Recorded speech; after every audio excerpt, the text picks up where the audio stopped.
Vamos a hacer el diseño gráfico del perfil de una leva, para lo cual debimos haber hecho previamente nuestras gráficas de las funciones de desplazamiento, de velocidad, de aceleración y de impulso.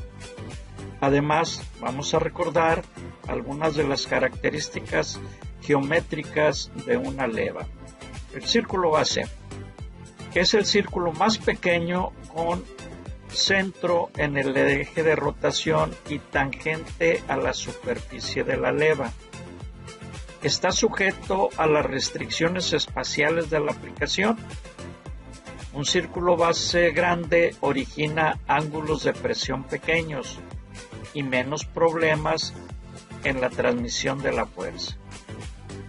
El punto de trazo es la referencia para determinar la ubicación efectiva del seguidor. En seguidores de cuña, cara plana y esféricos, es el punto de contacto entre el seguidor y la leva. En el seguidor de rodillo se ubica en el centro del rodillo. La posición de entrada es la orientación que corresponde a una posición de referencia de 0 grados en un diagrama de desplazamiento. El círculo primario es el círculo que se dibuja a través del punto de trazo del seguidor, mientras que la leva está en su posición de entrada. Y finalmente, la curva de paso es la trayectoria del centro del seguidor. El ángulo de presión phi es el ángulo que está entre la dirección del movimiento, velocidad, del seguidor y la dirección del eje de transmisión. Es el complemento del ángulo de transmisión, ángulo μ. Cuando phi es igual a 0 grados, toda la fuerza transmitida se convierte en movimiento del seguidor y ninguna en velocidad de deslizamiento. Cuando phi es igual a 90 grados, no habrá movimiento de seguidor. Para seguidores trasladantes, es deseable que el ángulo de presión esté entre 0 y 30 grados. Si hablamos de seguidores oscilantes, podemos hablar que el ángulo de presión puede estar entre 0 y 35 grados máximo. Y la excentricidad es la distancia perpendicular entre el eje del movimiento del seguidor y el centro de la leva. Se identifica con la letra griega epsilon, y una expresión para la velocidad del seguidor en función de la velocidad angular de la leva y del radio b del centro de la leva es: la velocidad es igual al radio del centro de la leva por la velocidad angular y es igual a S'. Si S es el desplazamiento instantáneo del seguidor, S' es su derivada con respecto al tiempo en unidades de longitud por segundo o unidades de tiempo.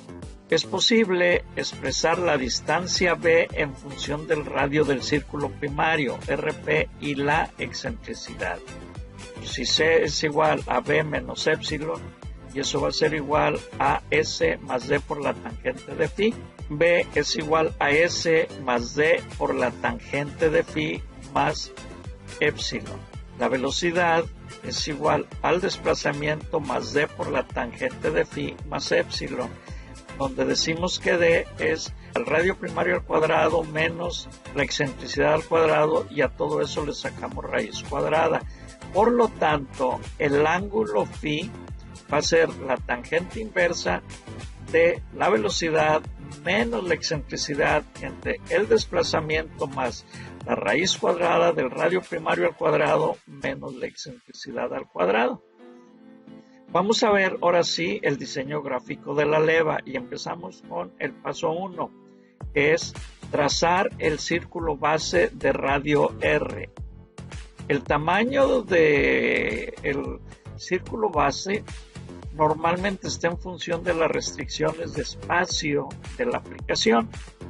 Lo que tenemos que hacer ahora es girar nuestros ejes coordenados 90 grados en el paso 2 y dibujar el seguidor en la posición de entrada. Luego vamos a trazar líneas radiales del centro de la leva en correspondencia con los ángulos de la leva identificados sobre el diagrama de desplazamiento.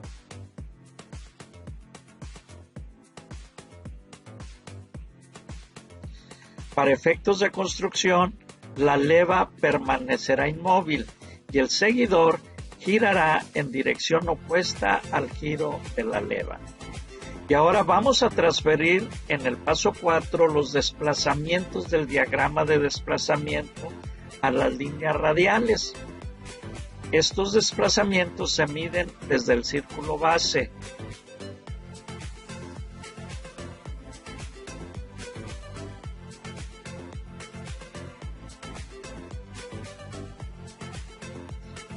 Y vamos a dibujar una curva suave a través de los desplazamientos prescritos. Para construir un perfil con una precisión consistente con el diagrama de desplazamiento, es necesario transferir puntos intermedios adicionales de los intervalos de elevación y descenso.